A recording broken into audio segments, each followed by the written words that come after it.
The Leominster City Council meeting is funded in part by DeCarolis Insurance Agency at www.decarolisinsuranceagency.com and by Avidia Bank at www.avidiabank.com.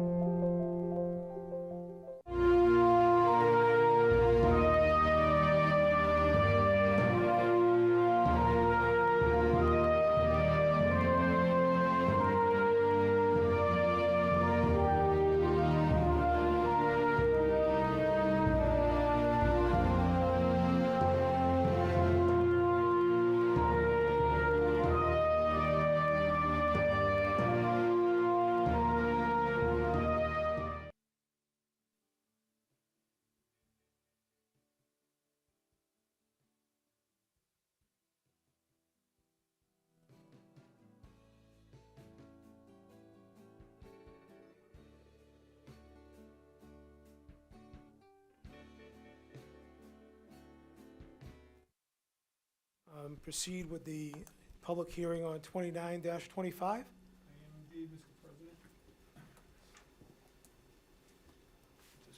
There we go. Good evening. My name is Peter Angelini, Chairman of the Legal Affairs Committee. I'm joined this evening by the other two members of Legal Affairs, Councilor Robert Tossi, Ward 1 Councilor, and the Ward 2 Councilor, Pauline Cormier. This is petition 29-25.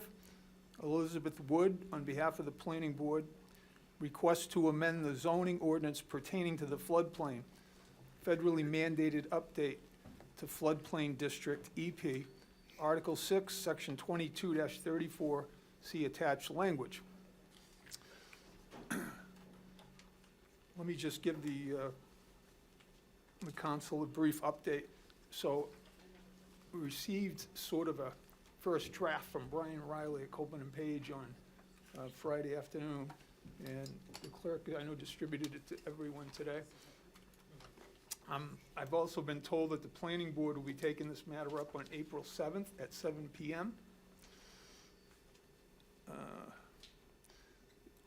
I did speak with Katie Pate with DCR this afternoon, and she was away last week, so she hasn't had a chance to review this, but she plans on getting to it within the next couple of days. There were a couple of obvious omissions. Section 34.3.3, there's a blank space there. The building commissioner should be inserted there. In section 34.3.9.1, once again in the blank space, the building commissioner should be listed as well. Excuse me. So before, so anyway, let me go to Councilor Tossi. Do you have any questions, Councilor? No, not at this time. Councilor Pauline Cormier? No, thank you. Are there any members of the City Council that have questions, comments? All right, seeing none, I'm going to go to the public. Is there anyone in attendance this evening that would like to speak in favor of or in opposition to petition 29-25? For the second time, is there anyone in attendance this evening that would like to speak either in favor of or in opposition to petition 29-25?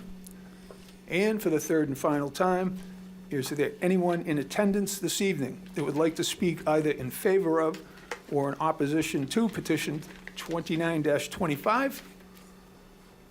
Seeing none, Mr. President, I'm going to keep this public hearing open. We'll be looking for further time when it comes up later this evening on our agenda. Very well. So just for clarity, we need to get the ordinance approved by DCR. We need to conduct a planning board hearing on this, which hopefully will happen on the 7th of April. Correct. And we'll bring this back on the 14th. And later on in the agenda, we'll entertain your committee's motion for the time of the petition and a continued public hearing. Sounds like a plan. Okay, very well. The next public hearing is scheduled for 6:40, so due to Councilor Angelini's efficiency, we got 7 minutes of dead time. So if we were on television, well, I guess we are on television, we'd have a TV timeout. So We'll start with the public safety traffic public hearing at 6:40 PM.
Shalafuzza, I'm the chair of the committee. Councilor Peter Angelini across from me is the second member, and Councilor Frida is also a member of the committee. So this hearing is on petition 32-25. Susan Shalafuzza, City Councilor at Large, requests the installation of 2 poles for placement of permanent speed feedback signs on Mechanic Street at approximately the same location as the temporary speed feedback trailer previously placed by the Leominster Police Department on Mechanic Street. Location to be determined by the Leominster Police Department and the DPW. So this petition addresses an ongoing concern that people have expressed to us about traffic on Mechanic Street, specifically the hill that leads up to Go Farm. People go up the hill fast and they come down the hill too fast. So we've been working with the Leominster Police Department for a while. Councilor Frida had put in a petition previously to lower the speed limit, and we couldn't do that for a variety of reasons.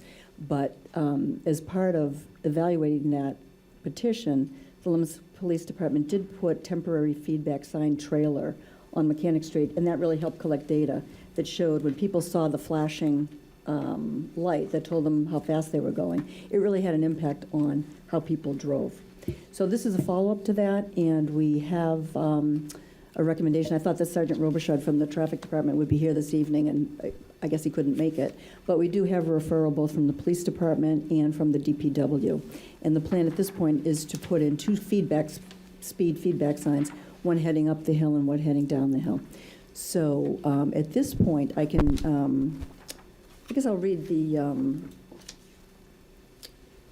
referrals from the Police Department and the DPW. So this is from Sergeant Greg Robichaud.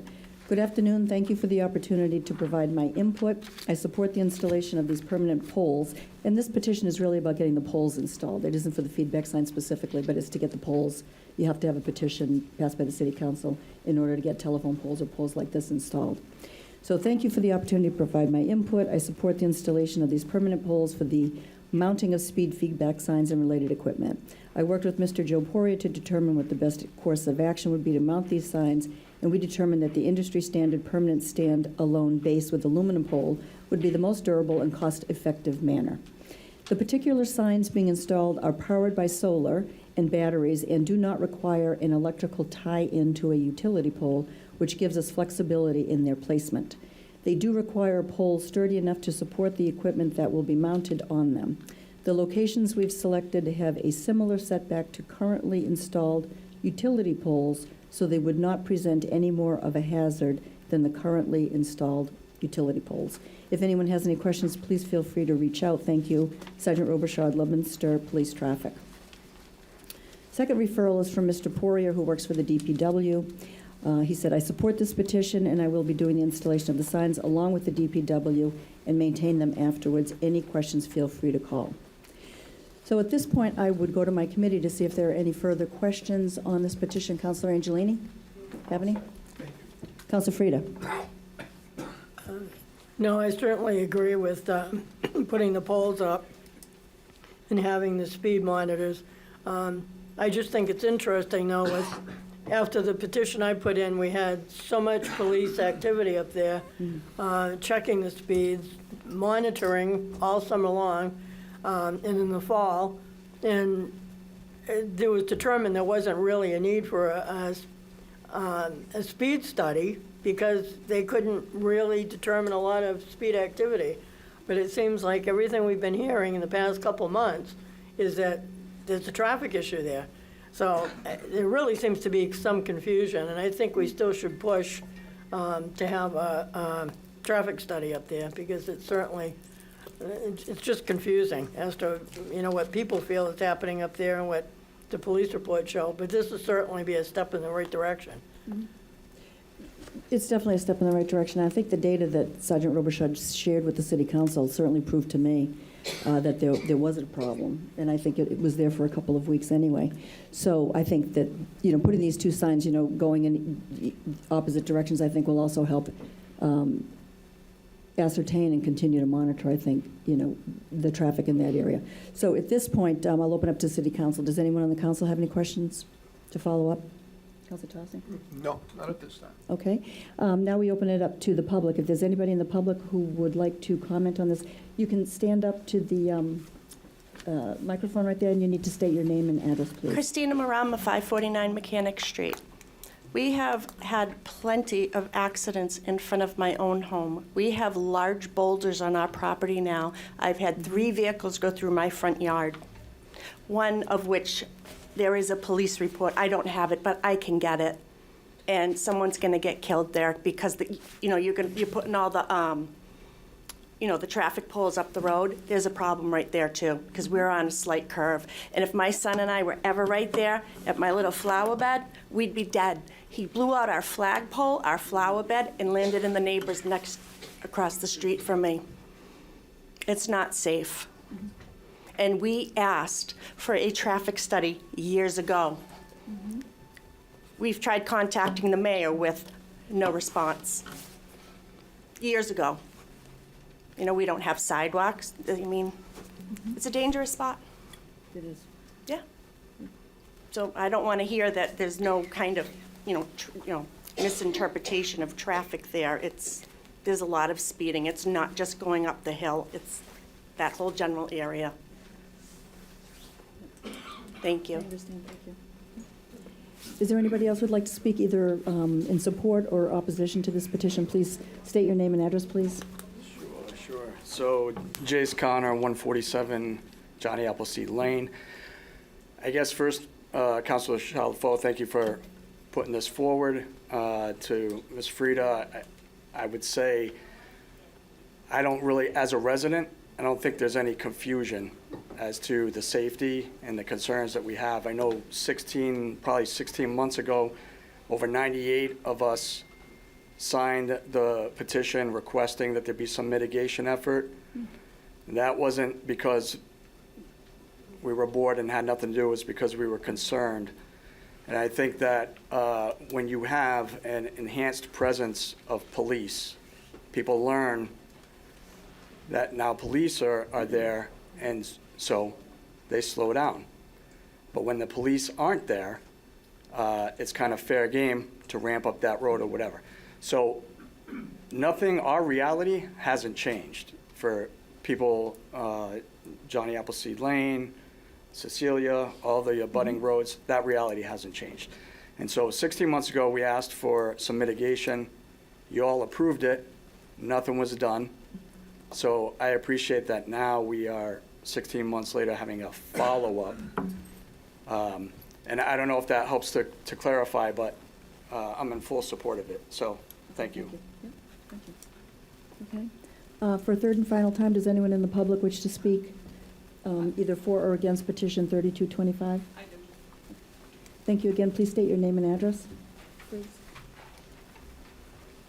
Thank you. My name is Robin Dowling. I live off of Fifth Ave, and we're neighbors with Christine.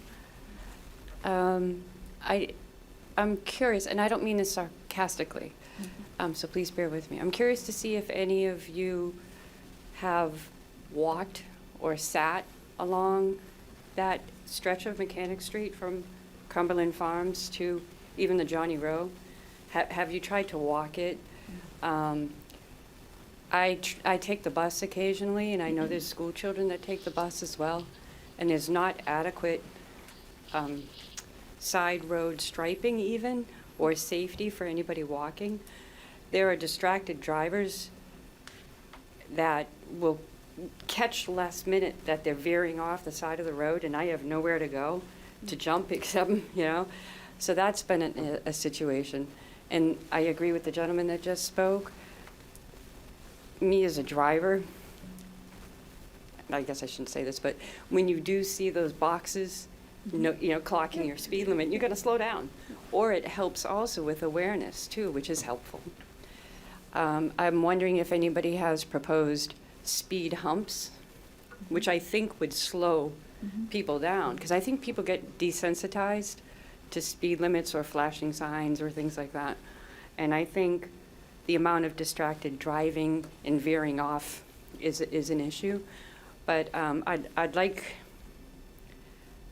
to hear if any of you have actually walked it and sat on it on the edges or the sides of the road, just sat and just watched traffic go by and see how that traffic, it patterns, it lays out. And also, it's my understanding there have been many discussions brought up by the neighbors, our neighbors, and I'd like to hear a reporting of the timeline of discussions within the council. I think you have to report to us at this point where the discussions are, and no more delays, no more studies, no more. I understand things need to be done in a certain process, but I think at this point I want to hear what have you done, and what is the timeline and what's occurring. And I appreciate you bringing this forward and having us all here with the opportunity to speak, but I'd like some answers at this point, because I can't even walk my grandson down the side of the road, which I have to get out of our street. It's terrifying. So I'd like some concrete answers as to your timeline of your considerations, and are there any other considerations of remedies, such as speed humps? Thank you. You're welcome.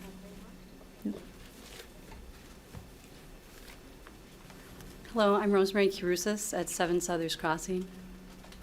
So I'm a longtime Leominster resident. I've noticed an increase in the traffic on Mechanic Street, especially going up Rice Hill. There's also no breakdown lane on that street right now. I'm an avid runner and a cyclist, and I often cycle up and down Rice Hill, as does my husband and our kids. And it has been an issue, especially if there's a big truck. There's a little bit more construction vehicles with the pile sand and gravel, and then there's other big trucks that are using this road as well. And so I just want you to be aware that cyclists do use this road very much, and cyclists are not allowed on sidewalks. So please be considering that for any plans that are moving forward. But I do thank you for putting up the posts or for moving this forward, because I think it will help. So I do support that. Thank you. Thank you. Certainly. Hi, Philip Valeri, 639 Mechanic. I just have a quick comment. I noticed there's a speed sign around Our Lady of the Lake Church, right as you're coming from where Whalum used to be. I don't know if it's going to be like a digital sign that changes, sounds like that. But I noticed that sign, like half of it was not working properly, so it was like showing a 1 when it was 31. So I just a comment on that, and just to say that if it would be something similar to that, I would put, down at the bottom of Gove, that hill from Gove's is good, but then there's also between the top of the hill from Cumbies all the way down to Keller Williams. That's when people pick up speed there too. So if there could be one somewhere before the two big trees of the Keller Williams, and then one at Gove's, that would be best. 2 or 3, I don't know how many, 2. Okay. But I would put one down, at the bottom of the hill, and then one somewhere more towards Fifth, all those small streets. That's all. Thank you. Thanks for putting this forward. Yep. No, you're welcome. Hi. I see Sergeant Robichaud is here, and I'd like him, would you mind coming up, please? Folks raised a few questions shortly before you got here, Sergeant. But one that I did take a note on, we haven't discussed speed humps or speed bumps in that area. I know in last fall when we were having our informal discussions, I brought up something that I found in my research about a portable speed table. I've reached out to a couple of different vendors for quotes, and I have not heard back from them. Okay. So if the council is interested in me pursuing this further, I'll be more aggressive in seeking out quotes and information. Absolutely, I think that would be helpful, no question. Yeah. To find out the cost and how they're deployed and where we could put them, I think that would be good. I mean, we don't have any power to spend money. I mean, obviously, or make any kind of commitment for money, but we would like, it would help to know what the availability is, what the cost might be, and then we could have that conversation. Yeah. Well, off the top of my head, without having my notes with me, the units that I was looking at were made out of rubber, some sort of recycled rubber. At least one of them was. They were deployed in other New England states, I believe Rhode Island, might be Providence, I'm not sure. uses them to some degree of success, and they're not a permanent speed bump like we have on Pier Street, I believe. They're movable, so we can take them up in the winter, deploy them back out in the spring. We can move them to different locations, so if we find a problem somewhere else, we can put them out there as a temporary solution. And I figured if we had enough political will and motivation to get one set, try them out, see if it works. Thank you. I mean, that makes sense to me, you know, as a start and as something to try. So, thank you. Yes, please. Yes, please. And then while we have you, also, I think Ms. Dowling was asking about a more formal speed evaluation or traffic study in that area. I'm not aware of anything that's been scheduled or proposed for a thorough analysis in that area. I mean, I'm asking you if you're aware of anything. No. Not that I'm aware of. Okay. I've had some discussions with the Montezut Regional Planning Board, and they said that they have the ability to do that. We don't. Everything that I've given you for data has all been very informal with police speed equipment, not actual engineering data that could be worked with MassDOT and other agencies. And the MRBP, I believe they said that they were looking at maybe a 2026 is the earliest they might be able to help us. Again, don't hold me to that. This was just informal conversations I've had with them. But they're booked out with their resources as well. So if we're not willing to wait that long for their help, then we may have to talk about contracting an independent traffic engineer to get an official type of evaluation of that road. I'm just a high school educated cop that's been here for 23 years, so I have my opinions, but they may not jive with what an actual traffic engineer would have to say. So. Okay. Well, that's helpful. I think reaching out to the MRPC is a really good idea as a start. So, you know, that's something that we can, you know, working together with the Leominster Police Department, we can look at that more closely and get more detail on that. Are there any more questions or comments from the public, either in support of 3225 or against 3225? My name is Paul Gove, and I'm residing at 925 Mechanic Street. We have Gove Farm. And I'd really like to thank you for last fall. The temporary radar signs worked tremendously. We have noticed a increase or perceived increase in the traffic speed once they were removed. To illustrate that, if you're going up the hill sometime, look to both sides slowly as you approach our fields. Car last some snowy evening in late February, took out 5 poles on one side of the road before crossing the road and going through our fence on the other side, with another half dozen poles gone.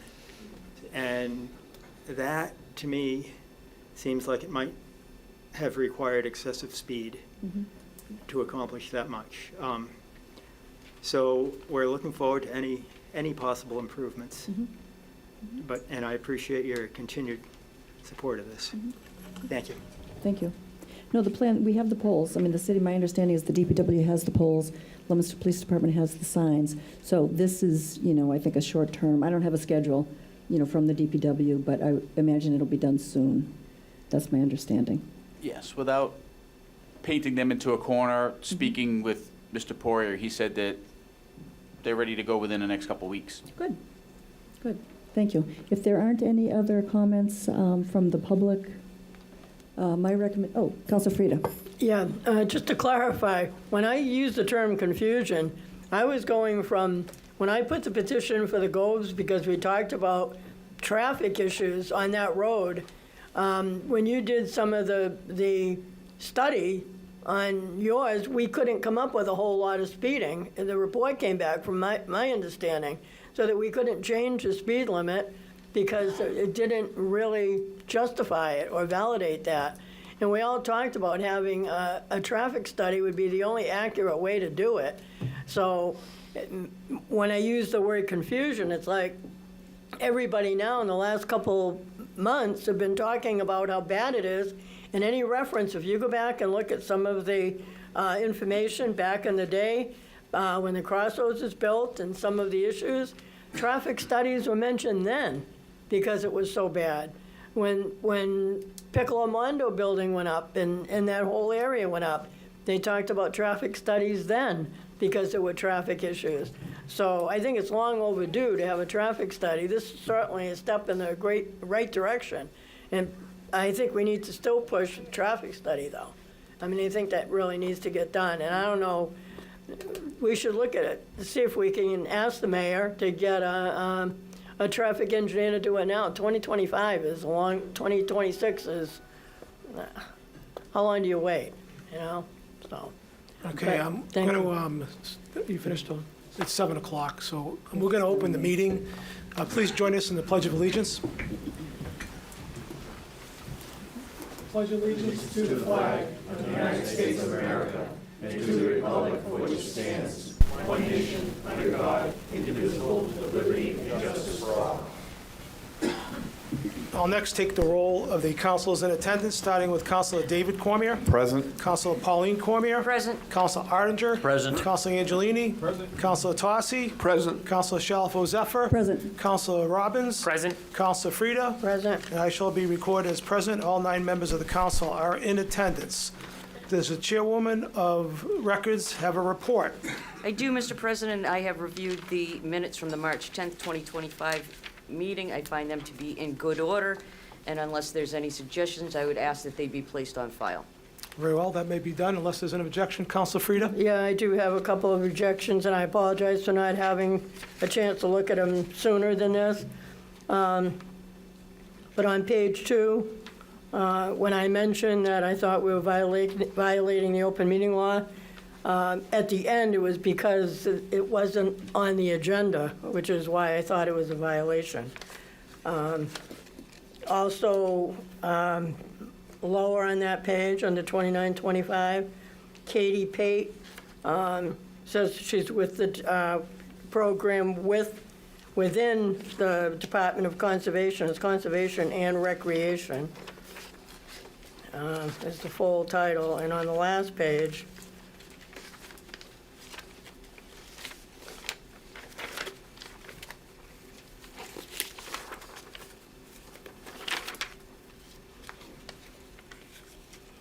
under community calendar, when I reminded everyone that the Route 12 project was about to begin, my concern that I stated was that DOT said that they'd have a 50% hearing, and all of a sudden the project is starting and nobody, I've heard 1 to 5 rotaries. I mean, nobody's got an idea what's really going to happen there. I know there's information everywhere, but that was my point on making that comment. Thank you. Okay. Mr. President, I would ask that we have Councilor Frida prepare those amendments, submit them to the city clerk, and then we can put these on for our next meeting, perhaps. They will meet with her approval on the next meeting. Is that okay, Councilor Frida? Okay. All right, thank you very much. I'll entertain a motion to go into recess. Councilor Shalfo Zephyr, second. Councilor Robbins, all in favor, please indicate usual manner. We're in recess, and we're back to 32-25. That's right. Okay, so for a final time, is there anybody in the audience who would like to speak either in support or in opposition to the petition 32-25? Okay, if there isn't, Sergeant Robichaud, I'll reach out to you and schedule a public safety and traffic subcommittee meeting, and we can reach out to the MRPC and put our heads together and see what we can do, in the shorter term about an in-depth, kind of comprehensive traffic study for that. Okay? Okay. All right. Thank you. Yeah, thank you very much for attending. Thank you. With that, I would recommend that we close the public hearing. Very well, that may be done. Okay, next up is the public forum. The public forum is an opportunity for any member of the audience to speak on a matter specifically listed on the council agenda. Speakers will be asked to come to the microphone and state their formal name and address, along with identifying the specific item or items they wish to address. Each speaker is respectfully asked to keep their comments within a 2-minute time frame. The council will not be responding or answering any questions. However, at the discretion of the council president, clarification may be given. Wanted to go through a couple of things before we start the public forum. First of all, there was some confusion on this petition in terms of how it arrived here this evening. Typically, I, as council president, review the agenda before it's posted, which is on Thursdays before our meetings, typically in the mid-afternoon around 3 o'clock. I did that this week, and for the first time, it was brought to my attention 41-25, which is the horse racing and dog racing petition that I'm sure many of you are interested in, the reason you're here this evening. What I saw was not the full petition, but actually the blurb that's on the agenda, minus what appears there tonight on the amended agenda, which is the words, "Note, a minimum of 10 registered voters verified." What I saw was just a blurb that indicated nothing about registered voters. I asked, it's a zoning petition, which comes to us in a variety of ways. One is the planning board can bring us a zoning petition. The city council can introduce a zoning petition, or 10 registered voters of the city can introduce a petition. I knew from looking at the blurb that there were a lot of signatures attached to that petition, but I didn't know if they were certified as registered voters. So I asked the clerk at that time if they were certified, which they were not, I found. And I didn't know if the petitioner or the lead petitioner wanted a particular 10 people to go with. I told her to call the next day. I didn't have enough time after 3 o'clock on Thursday afternoon to get to Ms. Nugent to determine the answer to that question, to get those the appropriate number of petitioners certified. And I developed a plan with the city clerk that we would do that the following day, amend the agenda, put it on eventually get those certified, put it on the agenda so that you folks could be heard this evening without any delay. So that's how that all came to be. As I said in the blurb about the public forum, we're going to conduct this. Everybody's going to get a chance to be heard. We're all going to be respectful and listen to each other. I'm sure you will. Note that what we're talking about this evening is the petition that's on the agenda, 41-25, which really doesn't have anything directly to do with the fairgrounds, pro or con. This is about horse racing, dog racing, and gambling. So I'd ask you to keep your comments constrained to those topics. And with that said, we have a sign-up sheet. And the first person that signed up this evening is Rosemary Carosis.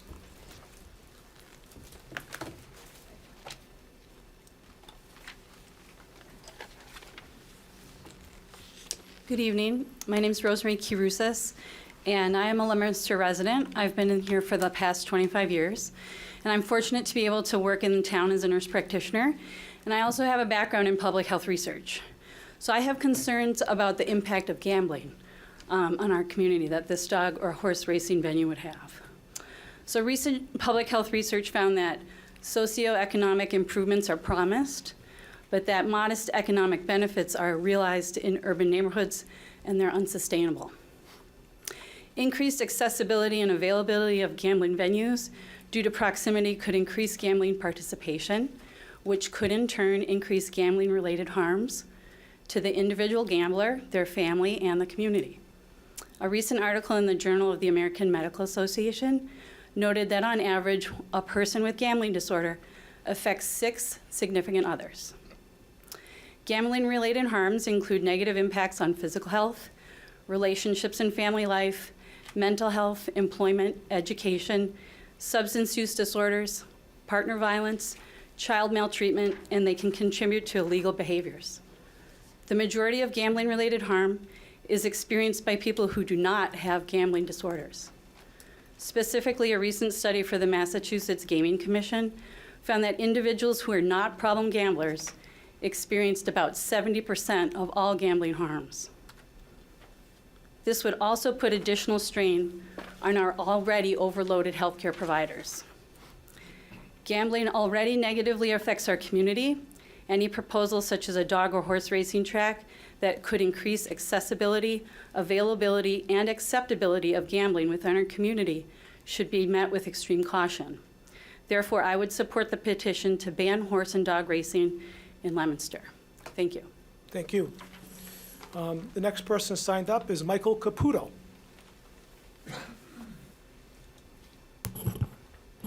Hi, good evening. I've been a Leominster resident for 10 years.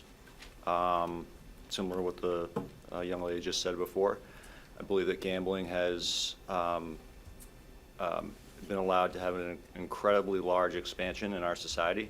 The past 5 years, recent years, we've observed government regulations loosening and being eliminated, allowing gambling to proliferate across all sports and many different other avenues. With smartphones, it's easier than ever for people to potentially lose their entire life savings in an hour. We have children that live on Mechanic Street, that play on Mechanic Street.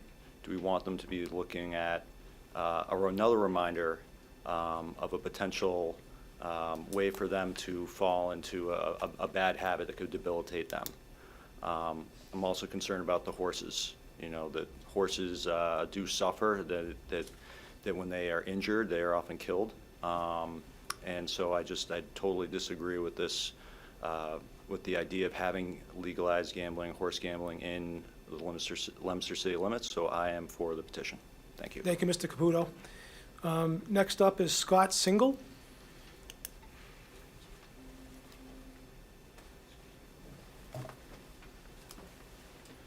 Good evening, everyone. I'll keep it short and sweet. I did sign the petition. I do not feel that this is going to be good for our town at all. I think it's going to have negative effects on it.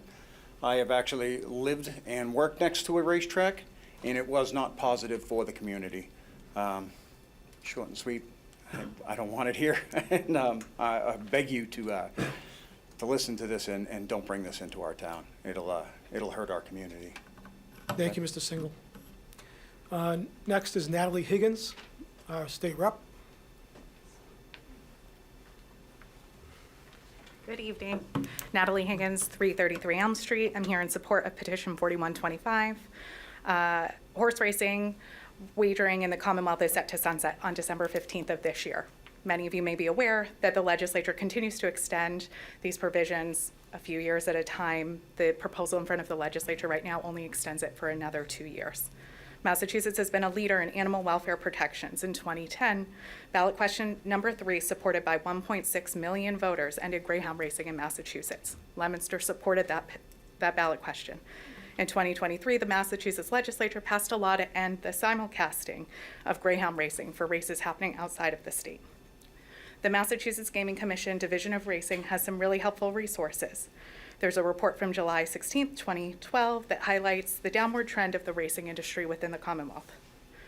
Suffolk Downs, probably known the most for thoroughbred racing in the Commonwealth, lost $35 million in profit from 2007 to 2010. When it opened in 1935, they saw 66,000 visitors. By 2012, in this report, they maybe saw 10,000 visitors on a good day. Our public budgets are a moral document, and I hope Leominster will continue to focus on building economic opportunities that don't include animal racing, and I hope you will support this petition. Thank you, State Representative.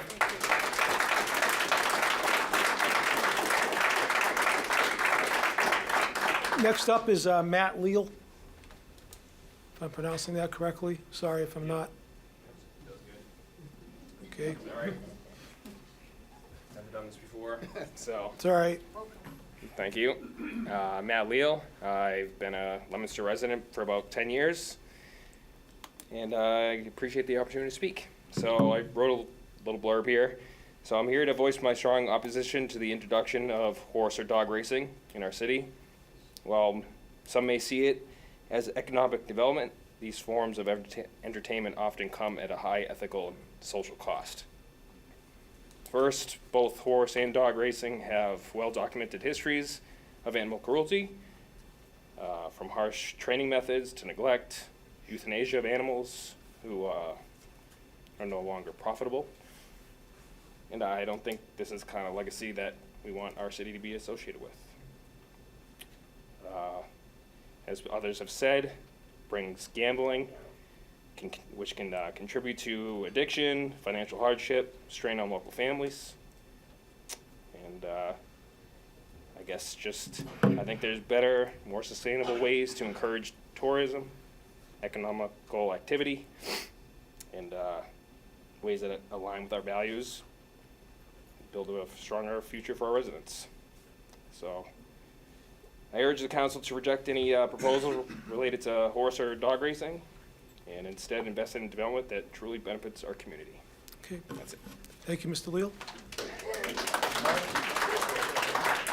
Next is Caitlin Smith.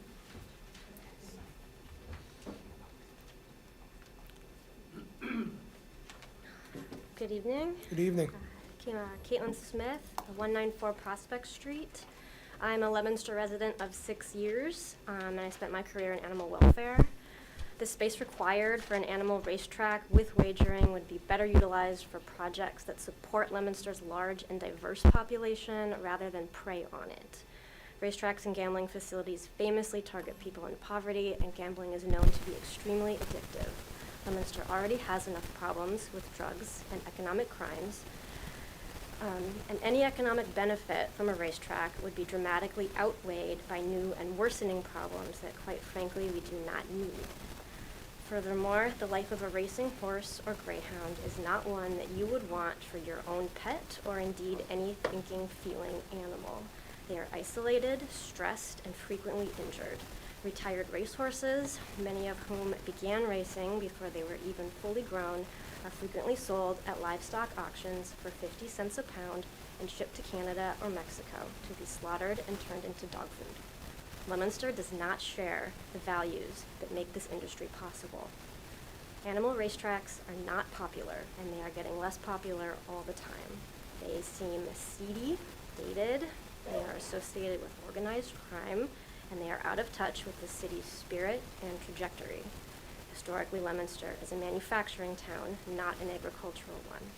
Residents cannot even have a horse without a special permit. I don't think it makes any sense to allow horses for racing and gambling when we are not allowed to have them for enjoyment and companionship. I strongly support this petition, and I believe it would be a truly proactive step to preserving the integrity of our city. Thank you. Thank you, Ms. Smith. Next up is Bill, and I can't read your handwriting, but your last name begins with an R. All right. Actually, hi. Thank you for hearing me. My name is Bill R. I am a lifetime Massachusetts resident. I am also a husband, a father, an uncle, a youth sports coach, a computer technician for the Bedford Public Schools for 25 years. I am also a compulsive gambler. My last bet was in 2023. Before that, it was 2004. If you do the math, that's 18 years clean of a bet. Well, what makes a man go back to betting after all that clean time? Here are a few reasons. 1, gambling is an addiction. 2, convenience. It became very legal and very convenient in 2023. When I hit my rock bottom, my wife found out and threw me out and told me not to come back. Until then, until I got help, I found GA and got clean for 18 years. My gambling started in 1977 when I was 18. And I enjoyed making a bet with my local bookie on the NFL on Sundays. It was a small window for me to gamble. Then things changed. I discovered Suffolk Downs and Wonderland Dog Track, the physical locations that I could go 7 days a week, night or day, slowly fled my addiction that I was very much unaware of having at the time. In the beginning, I would go on a date to Wonderland, or with groups with my friends, and even family outings. It took this harmless route for many years until my addiction kicked in. And then I was sneaking down the track anytime I could. Anytime I had, spending hundreds of dollars a visit. These racetracks led to a dark, isolated life that I was living. It was no longer a social or fun event, it was an addiction. I could go there and not see anyone I knew, and I could hide and no one would judge me. Suffolk Downs is where I compile my biggest amount of debt. My bookie would not take my credit card, but Suffolk Downs in Wonderland did. I compiled $30,000 on credit card advances. Today, the convenience of legalized online gambling includes every track sporting event in the world. It would have consumed me if I didn't have GA. Massachusetts does not need a home to foster these addictions of people who will flock to these new shiny locations. Stop the construction of the racetrack in Leominster.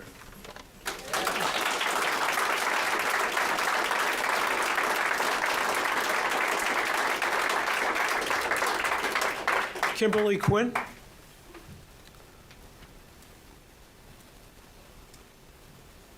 Hello, my name is Kimberly Quinn, and I live at 9 Lorker Street in Leominster. I'm a Leominster resident of over 5 years. I'm here to speak in support of petition number 41-25 being put forth to prohibit dog and horse racing and any associated betting and wagering from the city of Leominster, Massachusetts. It takes a lot for me to speak publicly, but as a mother to a young child, I am realizing that I need to be the person that she needs me to be. And this goes for animals as well. We are their shepherds and therefore are their voices. You can say that dogs and horses love to run, and yes, they do, as do some people who run for sport and exercise. But do we have people smacking us with a crop when we're not running fast enough? Do we have people injecting us without our say with illicit drugs when we go for our morning jog or when we run a 5K? We don't. Are we euthanized if we fall and break a leg? We're not. The optics on these topics are vastly negative, and the longevity is just not there, as animal rights are constantly evolving within our state and nation. These are cruel and antiquated sports in which, at the ill guidance of their owners, animal lives are lost. Push anyone, human, dog, or horse, hard enough past their breaking point and the odds will quickly be out of their favor. Dog and horse racing, with their shrinking fan bases and increased scrutinization from animal welfare groups and those with basic empathy, have been limping along in modern times. Leominster should not be the crutch for any such sports in the present or in the future. These sports should never be allowed in Leominster, a city which is known for being family-friendly first. We owe it to our community members to be a city that is committed to moving forward, not backwards, propping up archaic sports in which few benefit and many suffer, whether it be with their wallet, mental, or physical health, or even life. Should both dog and horse racing and any associated wagering and betting be banned from our city of Leominster, and it should be, I would be proud that my daughter would be growing up in a city that believes in a future forward, not backwards, and in generating revenue in ethical and mindful ways. Thank you.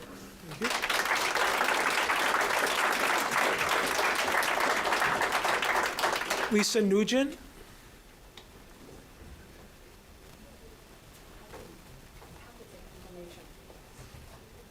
I know you guys are going to have to be thinking about this over the next few weeks until this circle back around.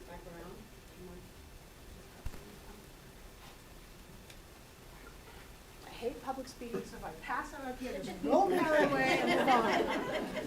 You got this. Okay. All right, I have glasses. Thank you, councilors, for your time and your ongoing service. Petition 4125 is signed by myself and 242 other Leominster registered voters. The signatures were obtained in only 8 hours. This past Saturday and Sunday, with only 1 to 2 people manning the table. Councilor Pauline Cormier noticed us Sunday and stopped by, so she can attest to it when I say that we didn't need to say anything. We just needed to confirm that we were against having horse racing in Leominster, and honestly, folks could not pick up a pen fast enough. All of you have collected signatures in the past. At some point, I'm sure you'd be very happy with 242 signatures in 8 hours. Question 3, which Natalie mentioned a little bit earlier, was regards to the Greyhound. So that passed on November 4th of 2008. This enacted the Greyhound Protection Act, which phased out greyhound racing by January 1st, 2010. Racehorses are every bit as intelligent and failing as greyhounds. However, they actually end up suffering more because their injuries tend to be fatally catastrophic. The thoroughbred horse racing industry accounts for 60,000 plus horse deaths globally every year. Those numbers are supported in the packets that you just got provided. Whether Leominster offered on-site racing or simulcast racing, both still support that 60K plus number. Why is it 15 years later that the state of Massachusetts hasn't addressed the cruelty and abuse issues for horses like we have the dogs? And I'm not sure if you're all aware of this, we put dogs in there in the petition as well, because some people think that dog racing has been banned in the state. It was just shut down in 2 tracks. So that's why that's in there as well. There have been multiple attempts in 8 communities to resurrect thoroughbred racing. Gardner actually twice. Fortunately, they have all wisely, ethically, and humanely chose not to allow it. It would be much harder to address at a state level if a community allows it lets it gain footing. All that doesn't even scratch the surface of the socioeconomic issues with such gambling, but I'll let others talk to that. What I don't understand is why a family-centered community like ours would electively choose to have horse racing in our community. Leominster is not financially desperate. Yes, we need a new school, but that's a normal expense for a family-oriented city. Regardless of the revenue or lack thereof, promoting such in our community would undeniably alter the social fabric of Leominster. And for what? Seriously, for what? This petition allows us to say no once and avoid the time and the resources that the people of Gardner expended. For myself and all those who signed this and have yet to sign something else if needed, we really hope you choose to vote in favor of this petition. Thank you, Ms. Nugent.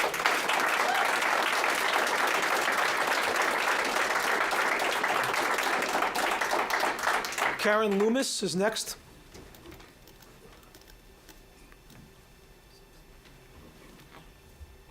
I don't have anything formal. I've been a resident of Leominster for over 25 years. I've raised a family here. It is a very family-friendly city, and I've been all very, very proud of it. And I'm against the racing on the grounds of cruelties. I have a horse, and I'd hate to see, a horse get abused and killed and neglected.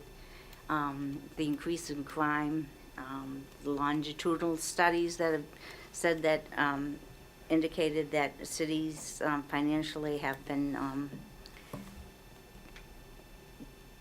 injured because of the economic impact of having racetracks and gambling, and again the addiction. We don't need that in our city. Thank you. Thank you. Kevin Gagney?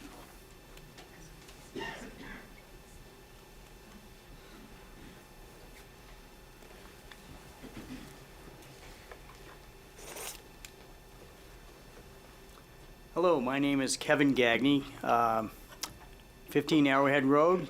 I have another house as well, and I've lived in Leominster all my 70 years. I had cows across the street from where I lived, and that was great. I don't know anything about horse racing. I just figured I better sign it, and I thought I was just signing up to say, hey, I'm here. But I appreciate all the people that have come before me because they have statistics. They were brave enough to speak about their habit, this is a deadly proposal to have this to come to Leominster. I love Leominster. I think everybody in here loves Leominster, and that's why we're here. So, thank you, Counselor, and all the people that are here to hear our voices, because we are one, and we do wish to keep Leominster safe in a godly city. So I appreciate this, and I thank you all for being here. Thank you. Thank you, Mr. Gagney. Connie Williams? Hi. I didn't expect to come up here. I thought that was an attendance.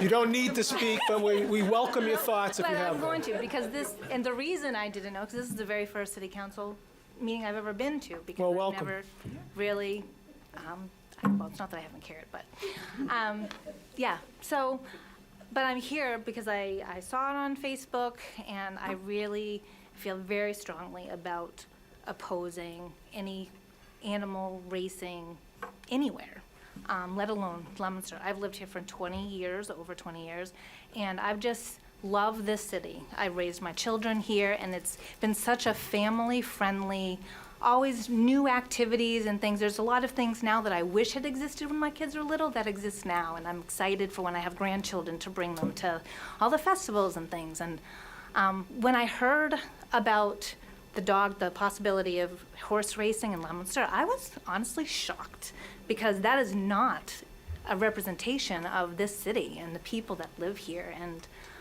just even being open to the fact of having that and the cruelty that goes along with dog and horse racing. It's just, I am an avid animal lover, and I just, there are so many other ways that our city can gain economics, more monetarily to increase our economic status, but this is not one that is a good choice. And I just wanted to give my support, and apparently I'm up here speaking, so thank you. Thank you.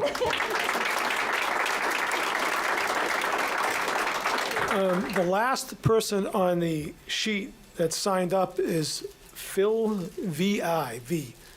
You didn't list your address. Could you do that when you come up, as well as your full name?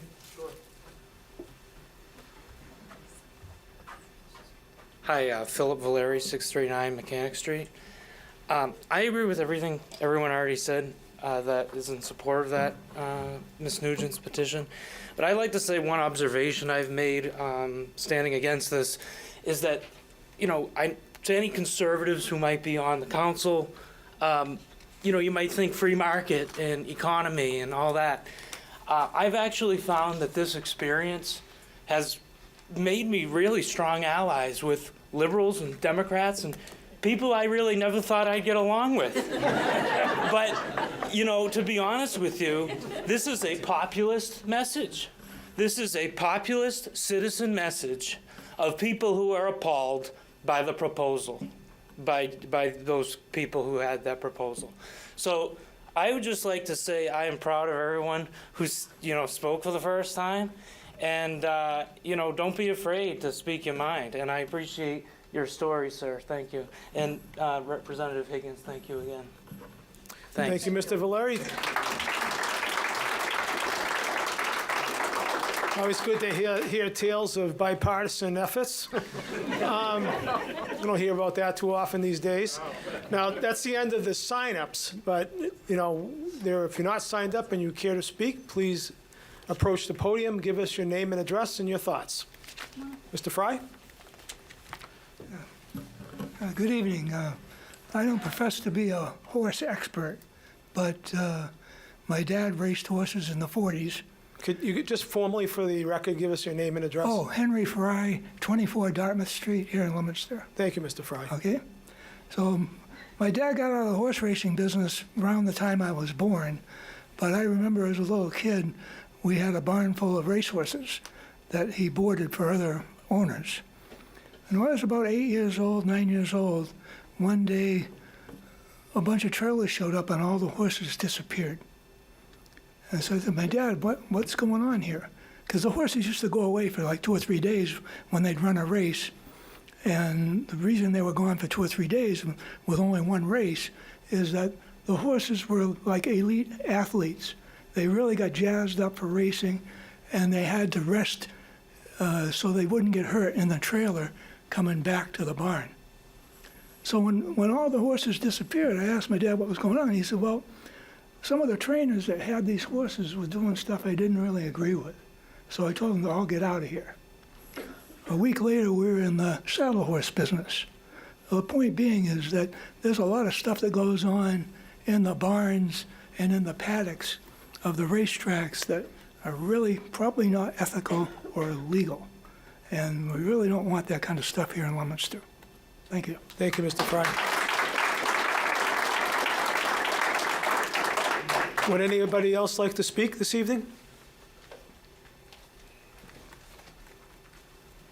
Please state your name and address. Hi, I'm Jeff Candiello, 329 Pleasant Street. I've been in Leominster for 12 years. And this is my first time coming to a city council meeting, and for the same reasons as many people have expressed, just that it was even considered was absolutely appalling to me. Like, what century are we in? Honestly, I mean, listen to the voices out here tonight. If this was something that our community desperately needed, I think you'd hear, a handful of voices calling for it. Everybody in this audience is here.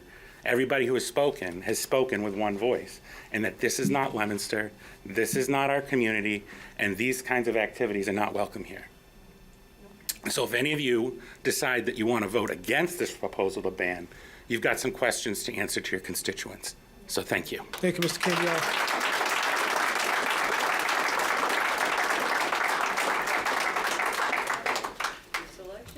Good evening, ma'am. Frances Presbyzewski, 277 Joslin Street. I am a lifetime Leominster resident. When I was a kid, Danny Corbett, we lived across the street, and he had ponies. And we used to go up there and we used to ride the ponies. My sister and I used to sneak up there after midnight, and we would ride them bareback. And then we had horses of our own. And my sister rode one time, and her horse hit a foxhole and went down and landed on her. And my mother and I were shopping, and we had to go. When we came in the house, my brother John had my sister covered in an Afghan. He said, "Ma, look at this." And she goes, "Oh, John Francis, if you brought another animal home," and he lifted up the Afghan, my sister's leg was in the cast. Well, needless to say, the horse had to get put down, and he was buried in our backyard because Rossback Construction came and dug a hole for him because he broke his leg. So I've seen what happens to horses when they get injured. And I've seen the joy of riding horses because we did have horses and we did ride them. I'm really opposed to the gambling aspect and the abuse aspect of the horses and the dogs. I have gambled at both horse races and dog races. My father was an avid gambler, and my brother Felix was too. I play Keno. I was really addicted to Keno a long, long time ago. Once in a while now I will play it. I always pray to God if he makes me a millionaire, I will stop the Massachusetts lottery. But I will take care of the kids anytime they have functions. But I just want to say, Leominster is a nice, friendly city. People come from all over when we have our events in downtown Leominster. It's nice when the common is closed and you can see everybody's close-knit, and you see people you haven't seen in years. And it's a friendly atmosphere. And there's nobody in their cell phones. You can gamble in any bar in town. So why do you need a facility to gamble and watch horses being whipped and going? I don't really think we need it, and I know we don't need it. So I'm definitely opposed to it, and I hope you are too.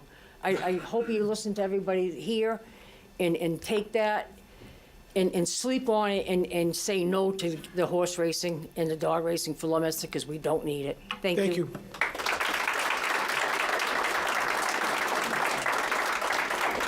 Would anyone else like to be heard this evening on 4125 or any petition for that matter? Hi. Hi. My name is Amy Farnsworth. I'm at 645 Mechanic Street. Thank you. And I've never spoke at a meeting like this, and I wasn't going to come up, but I feel just a sense of urgency too. And I agree with everything everybody has already said. But another thing I just want to bring up is, who is this really for? Because everybody I've talked to is not in favor of it. Nobody I've heard say, I'm so excited to watch the horses race. Even some people I've seen on Facebook who like it. Nobody is actually talking about what this is built for. I will never be there.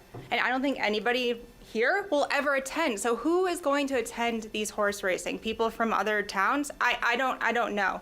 And I can't imagine bringing my 4-year-old and watching a horse be euthanized in front of her. That would be so traumatic. And just to have it across the street, just thinking of the congestion, the gambling, the crime, everything. I grew up near Mohegan and Foxwoods, so I'm very familiar with that environment. And honestly, I think you're going to lose residents of Leominster, because I've talked to other people, including my family. We will move if this is built. Yeah. So I just want you to think about that too. Thank you. Thank you. Ms. Franklin.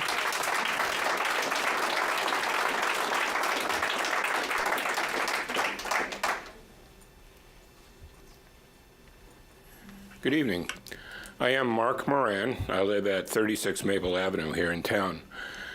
Been a long time Leominster resident, and fact, such a long time. My mother, one time I was home from university on break, asked me to help clean up the garage or someplace like that and bring some stuff out to the landfill being still open at the time. And I had the misfortune of scheduling my trip at about the same time that the big dump trucks would come over from the chemical companies, Borden and DuPont and those places. They were dumping some pretty evil stuff in that ground. And I earned my degree in chemistry, undergraduate, and a related field in my graduate work. That's not something you want to disturb. Trust me, I don't have time to talk about polymers and toxic waste and things like that, but how that place was never designated a landfill, I will never understand. There is evil stuff down there. How do you ameliorate that? You don't. You vent the methane so there won't be a big explosion, but that's about all you can do. One thing you do not want to do is build stuff on it, like, say, racetracks. Okay, so I just wanted to mention that. I'm in complete agreement with all the other reasons: cruelty to animals, lack of lasting economic impact, degradation of community life, and all that sort of thing. I just wanted to say a word about the possible environmental effects, which are just too dangerous almost to think about. Thank you very much.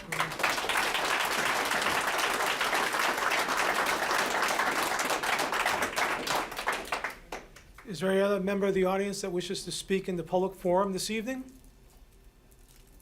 And for a second time, is there any member of the public that wishes to address the City Council on an agenda item this evening?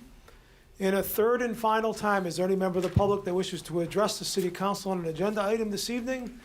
Seeing none, I will declare the public forum closed. Thank you very much for your kind and constructive comments.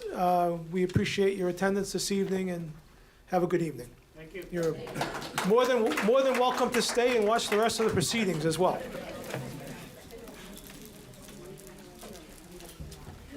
Lisa. You had me on the phone yesterday. You don't even give me a folder. Thanks.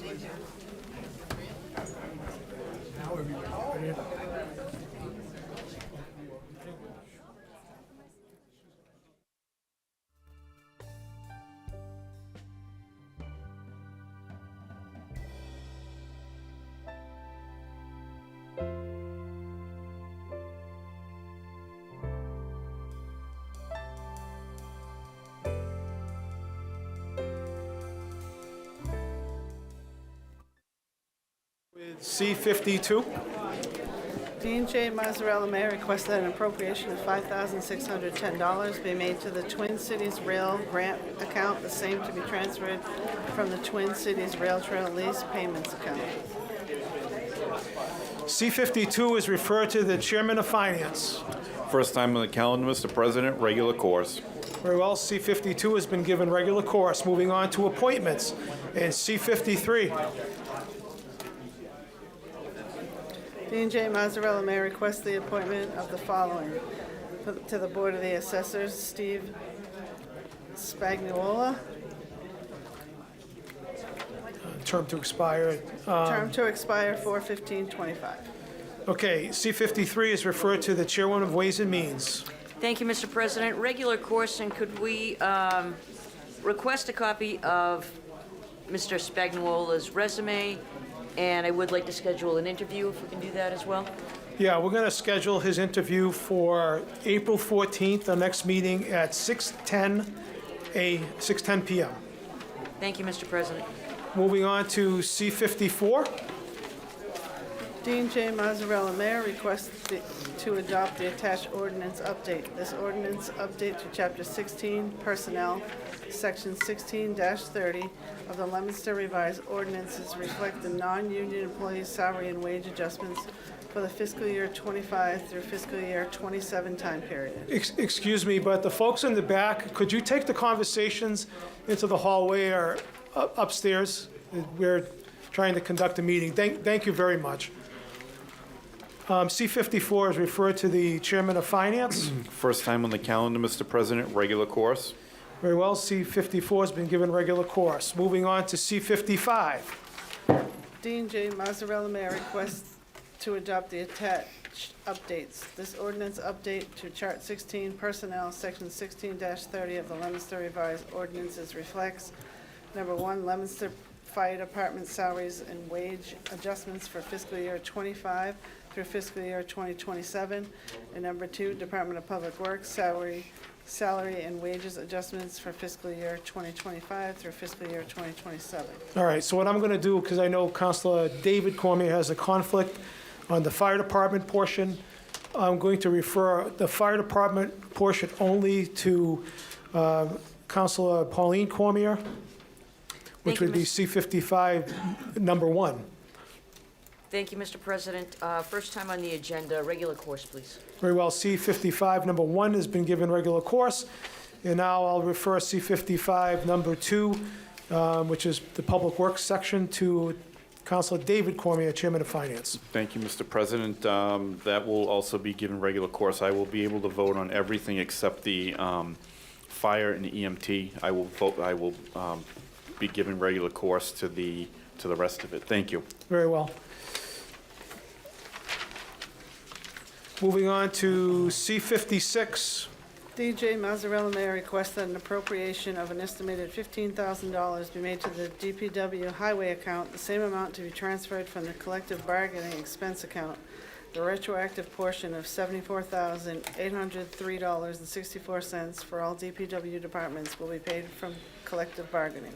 C-56 is referred to the Chairman of Finance. Once again, Mr. President, first time on the calendar, regular course. Very well, C-56 has been given regular course. Moving on to Roman numeral 6, suspension of the rules, petitions first time on the agenda. Do I have a motion to suspend the rules on 41-25? Councilor Shalfo Zephyr, do I have a second? Second that. Councilor Arndinger, any discussion? All those in favor, please, oh, I'm sorry, Councilor Frida? Yes, if you're going to look at our rules, Mr. President, I think it's Rule 27. Rule 27. So we need to have an emergency nature, and the purpose is setting up the meeting. Any petition presented under suspension of the rule, let's have an attached emergency preamble stated. I guess I'm having trouble understanding why this. I understand your explanation tonight, but this was presented March 17th, and it was time-stamped March 17th. I don't understand why from Monday to Thursday it couldn't have just gotten on the agenda. Because it was never given to me until Thursday afternoon after 3 o'clock. And that's when I first looked at the blurb portion, as I explained, on the agenda, which had no indication of any certification of any signatures. Knowing that all these folks wanted to come down here this evening, I felt it important to try to get it on the agenda as expeditiously as I could, and that's why it's under the suspension of the rules. Is there anything further, Councilor Frida? Yeah, that's really not an acceptable way for us to do business. All right. I mean, a citizen comes in on a Monday, and from her discussion, explained to the clerk how important it was that it get on the agenda, had everything in proper form, and she still can't get it on the agenda. And this certainly isn't the first time we can't get things on the agenda. I've tried 4 times and couldn't get it on the agenda, so I just think we need to be a little bit better on how we do these things, because it's not fair to the public. Okay, are you all set? Yeah, I'm all set, thank you. All right, any other discussion? Seeing none, all those in favor of suspending the rules on 41-25, please indicate in the usual manner. I think that's a vote of 8-1, correct? No, I You're in favor? Yeah. Okay, so a vote of 9-0. 41-25 is referred to the Chairman of Legal Affairs. Thank you, Mr. President. First time on the agenda, regular course, please, to request a referral from the Planning Board. First of all, I think you should probably read it into the record. Oh, I'm sorry. That's okay. 41-25, Lisa Nugent of 45 Beth Avenue, Leominster, requests that the City Council prohibit all horse and dog racing and any associate betting or wagering anywhere within Leominster, Massachusetts by the following. Amend Article 1, Section 22-4, definitions, by adding the following definition. Racetrack. Any tract of land where horses or dogs are raced and where any form of betting or wagering on the speed or ability of horses or dogs are permitted or conducted. Amend Article 3, Section 22-17, underlying districts, table of uses under business. Uses to add racetrack as listed use and to add the letter N for not allowed in every column for each in every district. Amend Article 3, Section 22-18, overlay districts, table of uses under business uses. Add racetrack as a listed use and to add the letter U for underlying district in each and every column for each and every overlay district. The purpose of this zoning amendment is to prohibit commercial horse or dog racing anywhere within the city of Leominster. So once again, may I continue with my Sure. request? Please. So we start from the top. It's the first time on the agenda, regular course. I would like to get a, excuse me, a referral from the planning board. And I would like to request a legal opinion from KP Law, Brian Riley, the legal validity of this petition. And we need to set up a public hearing date, Mr. President. I'm advised through the city clerk's office that the first possible time this could be heard by the planning board would be on May 5th. So I would recommend, if it's okay with you, Mr. Chairman, and your committee, to set the public hearing on this before us on May 15th, which would be our next meeting after the planning board meeting at 6:30 PM. I'm sorry, one more time? The date? May 15th Okay. at 6:30 PM. And would you like me to check with your committee members? Yes, sir. Councilor Tossi, is that okay with you? I agree, yes. Okay, Councilor Pauline Cormier? I agree. All right, so the unanimous recommendation of the Legal Affairs Committee is regular course, public hearing, May 15th, 2025, at 6:30, with referrals to the planning board and the city solicitor. All those in favor, please indicate usual manner. Anyone opposed? That may be done. Moving on to 42-25.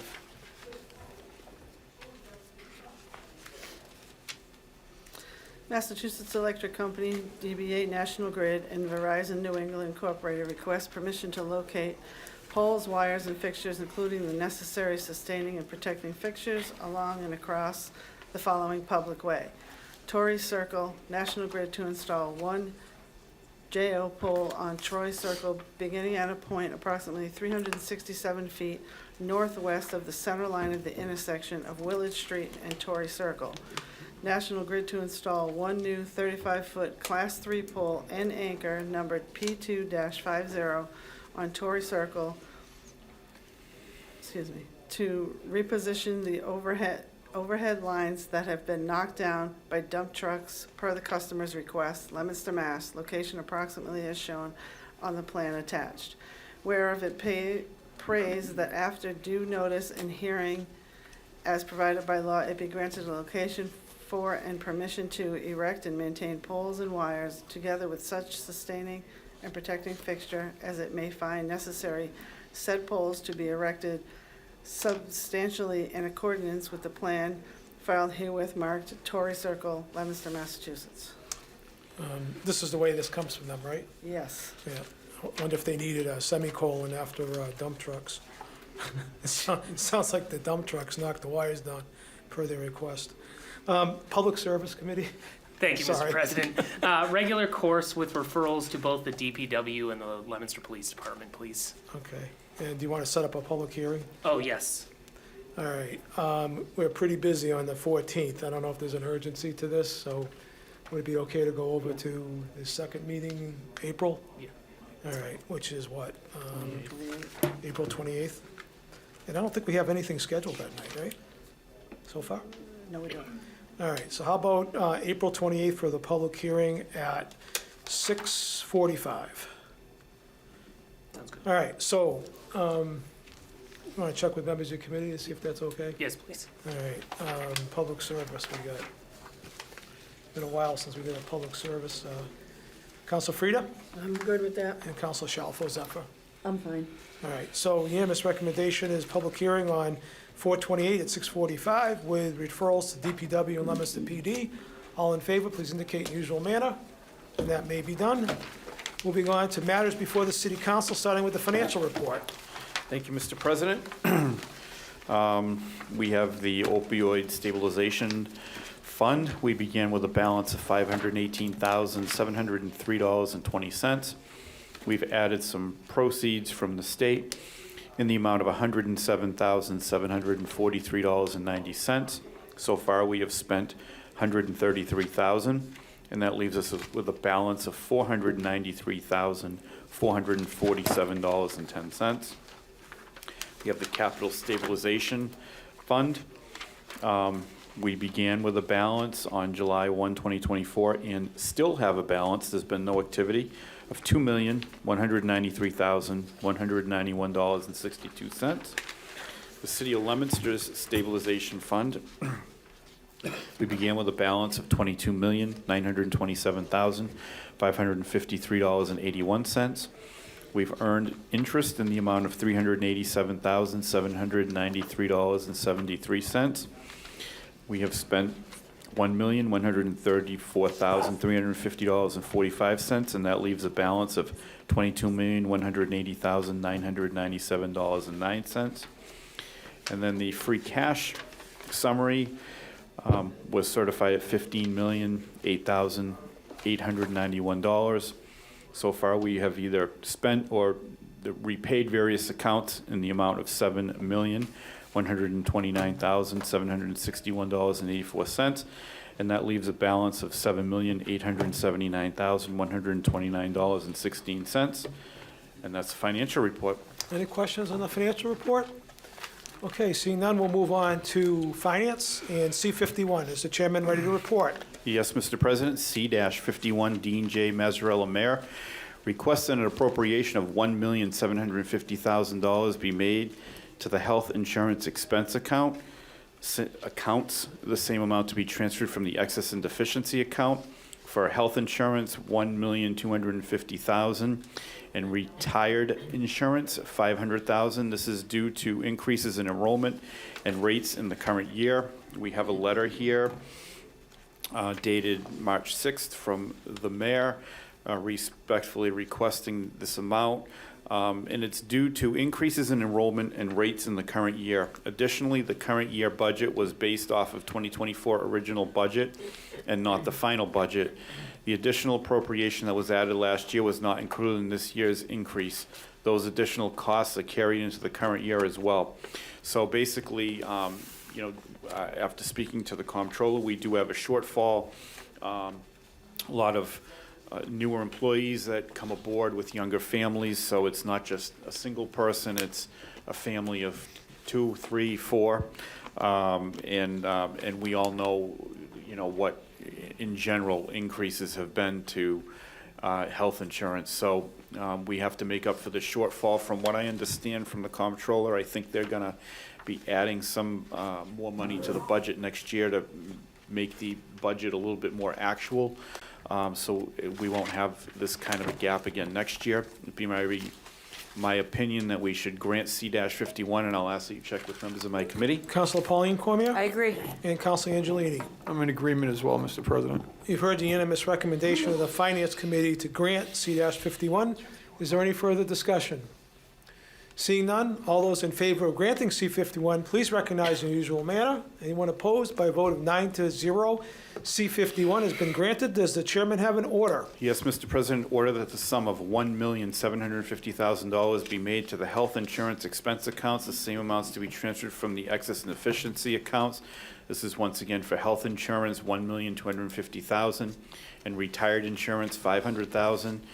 This is due to increases in enrollment and rates in the current year. Move for the adoption of the order. You've heard the request for the adoption of the order. Is there any further discussion?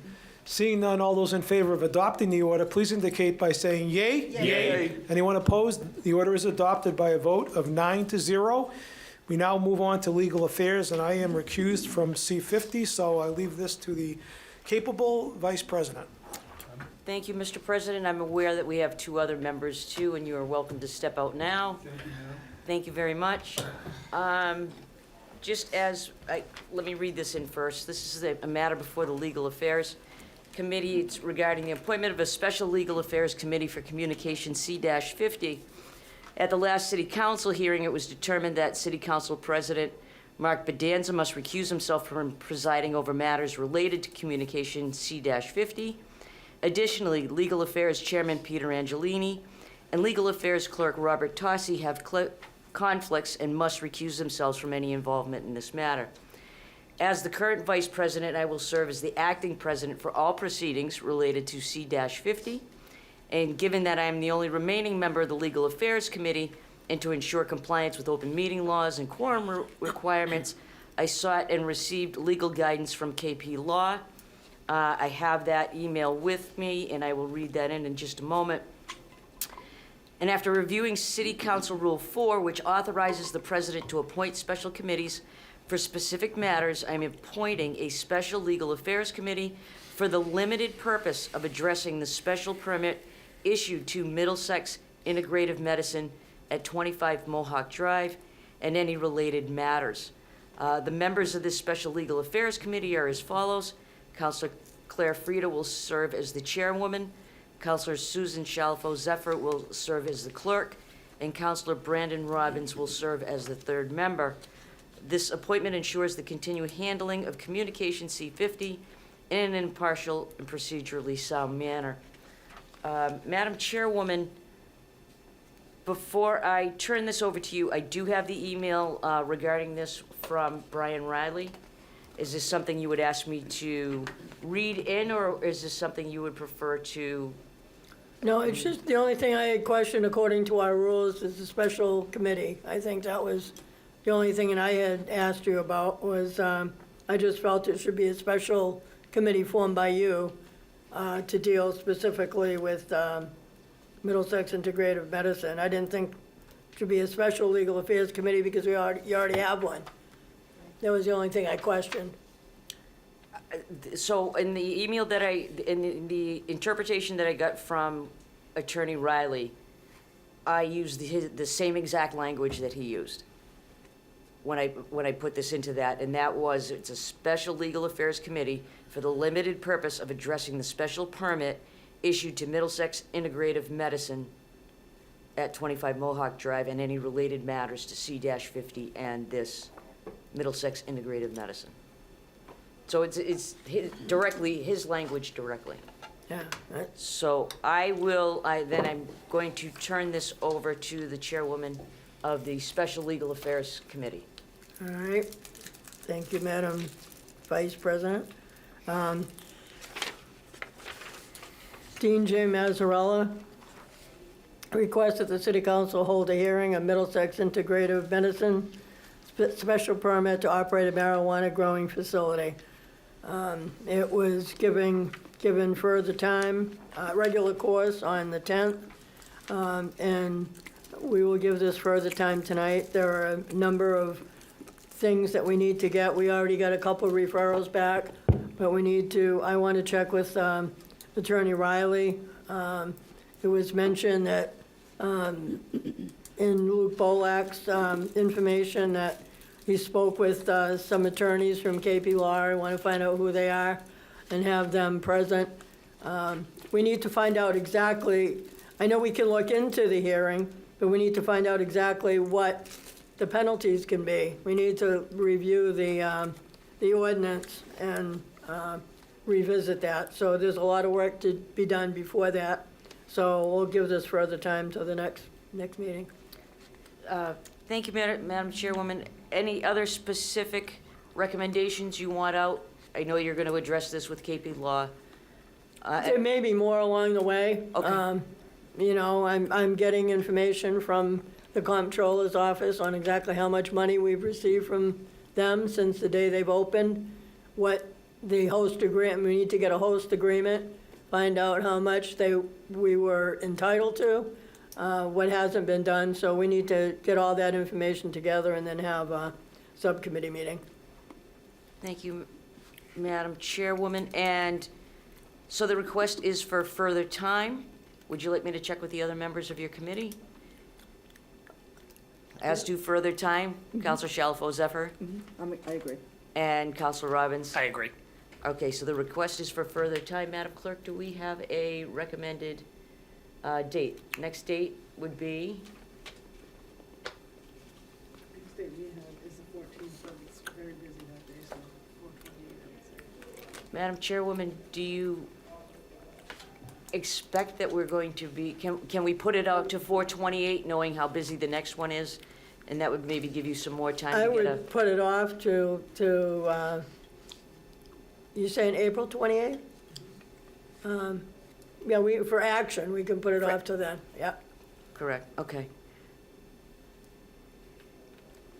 So on the floor, we have the request for further time and to schedule our next hearing on C-50 to April 28th of 2025. Any further discussion? All those in favor of granting further time and continuing to April 28th, please recognize in the usual manner. By a vote of 6-0, that shall be done. Well, there's just a correction there. If we're gonna give it, we're gonna give it further time to the 28th? I don't think we can do that. We'll have to April 28th, we'd have to table it. I don't think you can give further time beyond, Right, there's no hearing. So we can, further time would be to the next meeting. I mean, we can tell the public that we're probably not going to have any action on it till the 28th, correct? But it needs to be on the. But it needs to be So on put the it on agenda for for the next on the meeting, and then agenda. So a it's just- I mean, we very, can do the hearing, but we gotta have it on the agenda at the next meeting right. So that'll be included on the agenda for the next meeting with the hearing on the 28th. with the hearing scheduled for April 28th.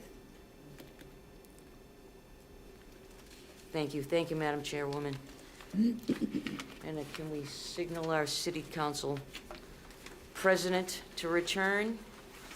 And Counselor Tossi and Counselor Angelini.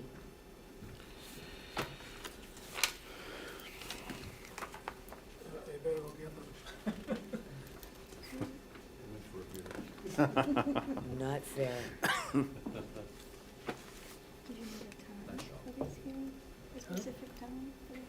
I don't think that's a No, hearing. further time for the. No, further, yes, further time for the communications, so Right. that goes to the 14th. Yeah. And then go to the hearing, yeah, no, my mistake, I jumped forward. At the next meeting.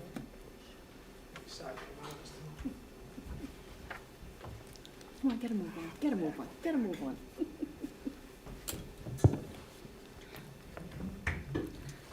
Welcome back, Mr. President. Thank you. Okay, moving on to 29-25, is the Chairman of Legal Affairs ready to report? I am indeed, Mr. President, if I get my microphone functional. 29-25 is Elizabeth Wood, on behalf of the Planning Board, request to amend the zoning ordinance pertaining to the floodplain. Federally mandated update to floodplain district, EP, Article 6, Section 22-34, see attached language. We had a continued public hearing this evening, and as I stated, City Solicitor Brian Riley had produced a draft ordinance. It isn't totally tight as far as the ordinance form, but that's been sent over to the Planning Board for their April 7th meeting. This item will be on the agenda as well. So it would be my recommendation to give this petition further time, and I would ask you to poll members of my committee. All right, further time with a continued public hearing to April 14th at 6:20. Counselor Tossi I agree. and Counselor Pauline Cormier. I agree. You've heard the unanimous recommendation of the Legal Affairs Committee to give 29-25 further time and continue the public hearing to April 14th at 6:20 PM. Any discussion? All those in favor, please recognize usual manner. All right, that may be done. Moving on to 24-25. 24-25 is Thomas M. Bevenzi, Esquire, on behalf of Steve Boucher, request to amend the zoning district map for parcel 352-6 such that entire parcel will be zoned Residence B, since a portion is currently zoned industrial. Once again, Mr. President, this matter has been, we've been waiting for a referral from the planning board. I think we're all aware that they didn't have a quorum for their last meeting. And we do have this scheduled for a continued public hearing on April 14th, 2025 at 6:30 PM. So I would request, it would be my recommendation, to seek further time, and I would ask you to poll members of my committee. Council Tosse? I agree again. Council Cormier? I agree. You've heard the unanimous recommendation of the Legal Affairs Committee to grant 24-25 further time. Any discussion? Seeing none, all those in favor, please indicate in the usual manner. 24-25 has been granted further time. Moving on to 35-25. Thank you, Mr. President. 35-25 is Kenneth Delgado, 8 Highland Street, Lancaster, Mass. Request to amend the current lot width under zoning district RB for 2-family dwellings. The amendment would consist of changing the minimum required width from 80 feet to 50 feet for 2-family dwellings. The current frontage requirement for 2-family dwellings in RB is 50 feet. An 80 feet lot width requirement would create pork chop lots, which the city does not favor. Lot configuration would be rectangular and consistent if both frontage and lot width were equal. RE 1420, 1426, 1428, 1432 Central Street, Leominster, Mass. See attached map and abutters list and 10 registered voters' signatures. Once again, very similar situation. We're waiting for referral from the planning board. This is on their agenda for their April 7th meeting. We have this matter continued, a continued public hearing till April 14th, 2025 at 6:45 PM. So once again, I would be seeking further time, and I would ask you to poll members of my committee. Councilor Tosse? I agree. Councilor Cormier? I agree.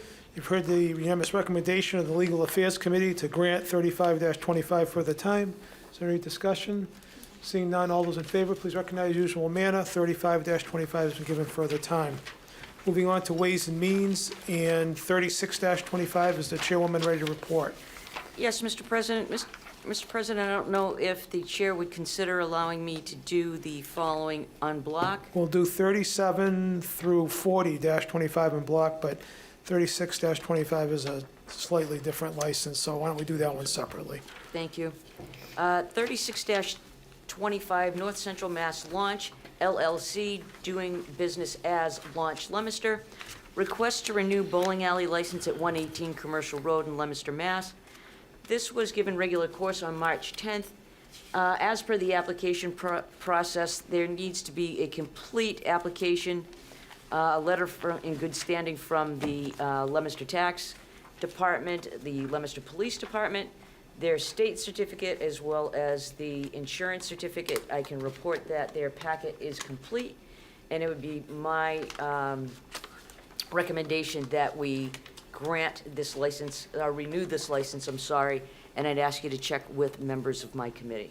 Councilor Arndinger? I agree. Councilor David Cormier? I also agree. You've heard the unanimous recommendation of the Ways and Means Committee to grant 36-25. Is there any additional discussion? Seeing none, all those in favor, please recognize usual manner. 36-25 has been granted. Now we can do 37 through 40-25 in block. Thank you, Mr. President. 37-25, 38-25, 39-25, and 40-25 are all a part of the same renewing of a license. They all have the same requirements and application, letters in good standing from both the tax assessor's office, the police department, their state certificate, and their insurance certificate. And in each of these cases, the applications are complete, and it would be my position to renew the licenses, and I'd ask you to check with members of my committee. Anybody need those read? Any objection to not reading them? Okay, all those, I'll check with Councilor Arndinger I agree. and Councilor David Cormier. I also agree. Here's a unanimous recommendation of the Ways and Means Committee to grant 37-25, 38-25, 39-25, and 40-25. Any additional discussion? Seeing none, all those in favor, please indicate by usual manner. Okay, those are all passed. Moving on to Public Safety and 32-25 is the chairwoman ready to report. I am ready to report 32-25. Susan Shalfo, Zephyr City Councilor at Large, requests the installation of 2 poles for placement of permanent speed feedback signs on Mechanic Street at approximately the same location as the temporary speed feedback trailer previously placed by the Leominster Police Department on Mechanic Street, location to be determined by the Leominster Police Department and DPW.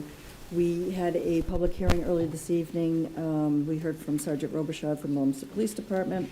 I read into the record both the Leominster Police Department and the DPW referrals, which both support this. So at this point, my recommendation is to approve 32-25, and I would ask that you pull my committee. Councilor Angelini? I agree. And Councilor Frida? You've heard the unanimous recommendation of the Public Safety Committee to grant 32-25. Is there any additional discussion? Seeing none, all those in favor, please recognize the usual manner. Anyone opposed? By a vote of 9-0, 32-25 has been granted. We have no new business or old business listed. Councilor Shalfo Zephyr. Yep. Under old business, I just Yes. wanted to go back to 41-25. Okay. I think when we were discussing that, we scheduled a public hearing We did. for 5:15. 5:15 is a Thursday, Oh, so that's not going to work. no, it's not going to work. And then I have a note that said that the first possible time that the planning board could look at this is their May 5th meeting. Correct. Is that right? That's Through what, the that's what we chair. understand. I'm sorry? That's what we understood, too. From the planning board? Yes. May 12th is what we want. They're scheduled, they don't have a May 12th meeting. I'm No, looking no, at- no. We need to change it from the 15th to the 12th, May 12th. Correct. The point was to do it after the after the planning board. So the hearing. oops, I have their calendar right here. So the planning board, they have said that they cannot have it on their April 7th agenda? That's what the assistant city clerk reached out to Ms. Witten, and we were told the earliest possible meeting they could have was the 5th, The public 5th, May hearing. 5th. They got to advertise it, too. Okay. Okay, and then, so we change, but we need to change our Yeah, let's public vote on hearing to the that. 12th. Let's, because that's a public hearing, so Yep. is the Chairman of Legal Affairs okay with amending that hearing date from the 15th to the 12th? Absolutely. Counselor Tossi? I agree. Counselor Pauline Cormier? I agree. Any more discussion on that needed? Okay, good pickup, Counselor. All those in favor, please indicate in usual manner. All right, so that public hearing is May 12th, not May 15th. At 6:30. At 6:30, correct. Any additional old business? Counselor Frida? Are you finished, Counselor Shalfo Zephyr? I am, thank Okay. you. Yeah, I just had a question. Going back to the night that we had the public information about the school, and it was mentioned that school committee members didn't know about it because the superintendent probably didn't forward the information, or somehow it got lost in the translation. So I called the school department the next day because I was very surprised that the superintendent was here and those school committee members were here. And she forwarded me the information that this was all done on January 3rd, January 6th, that the left field had requested 2 meetings be set up, one with the city council and one with the school committee as an agenda item to bring us up to speed on the Fallbrook project. The school committee had theirs, and I believe Chris Silverman spoke with Madam Clerk, and she stated that she had to put it in a petition form, which Chris did. and the petition form came to the city council, working with the Mass Building, asking to especially request to be placed on the agenda to bring the council up to speed on the project. This was all done in January. How did we wait?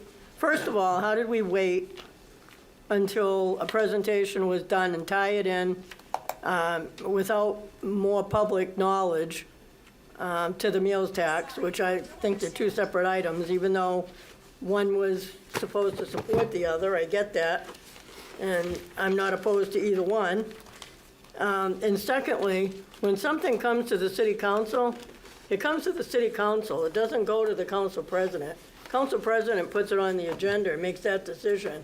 But when something is addressed to the city council, it should be to all of us. We should have known that this was requested in January, and it was tied into another presentation. So I'm going to formally request that when we get any information that comes to the council, that it comes to all of us when it comes into this to the clerk's office. The coordination with the school committee and that request to come down here was not communicated to the mayor. And I suggested that the mayor, as the chief executive of the city, should be involved.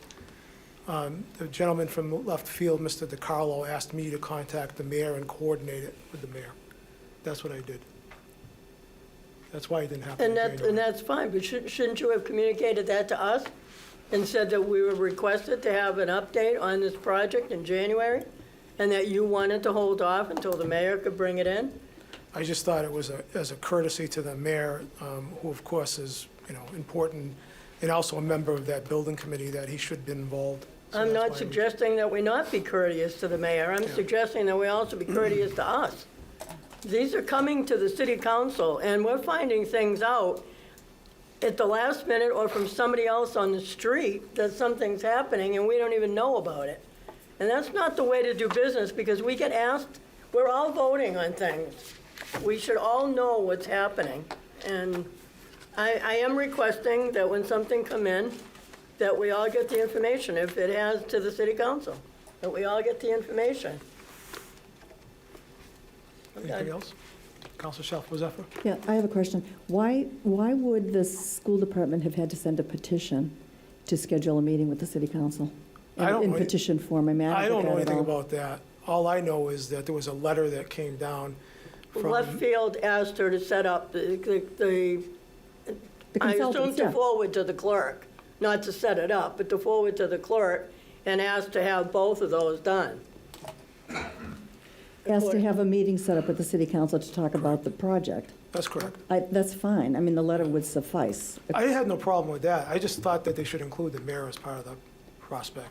Absolutely. I mean, I would think the mayor would have been part of the conversation at the school committee level. For some reason, the mayor was not included in the communication.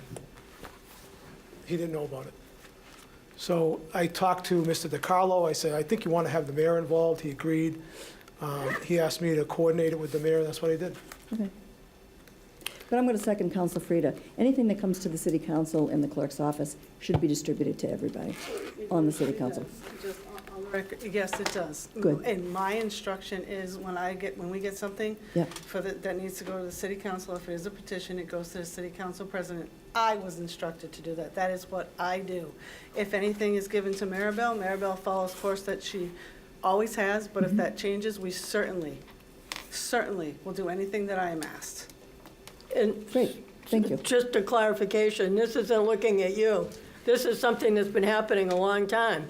We don't get information that comes to us. That's not a city council president prerogative when information comes to the city council. It's your prerogative to put it on the agenda and to determine when it goes on the agenda. But it's not your prerogative. We get mail in that's coming for the city council to consider. It goes to all of us. That's a little bit more than what your power is. I have never, for a second, suggested to the clerk's office not to distribute a document that came to the city council or to me even personally. Never. If it goes to you personally, that's something else. I'm not Even talking about that. even that I haven't. I've never said to the city clerk's office, "Do not distribute that document to the city council." Never, ever. However, it's not getting to us. it needs to start getting to us. No, I have no difficulty with that whatsoever. That petition Zero in difficulty. January clearly said to the Honorable City Council. I would think that's all of us. I have no problem with it, Counselor. No issue at all. None. But I'm explaining to you why that meeting didn't happen in January, which was one of your There's questions. there's always an explanation after the fact, never because we don't know about it Well, before the fact. I'm not going to generalize, but you asked me a specific question about a specific item, and I responded to your specific item. So that's all I can do. I can't respond to generally. I don't know what you mean by generally, so, but in any event, that's what happened with respect to Well, that it's particular very item. clear, whatever comes to the City Council should be to us. When it goes to you, No, it goes to no you. problem. No problem with it whatsoever. None. Anybody else? Any community calendar items? Motion to adjourn? Second? All in favor? We're adjourned.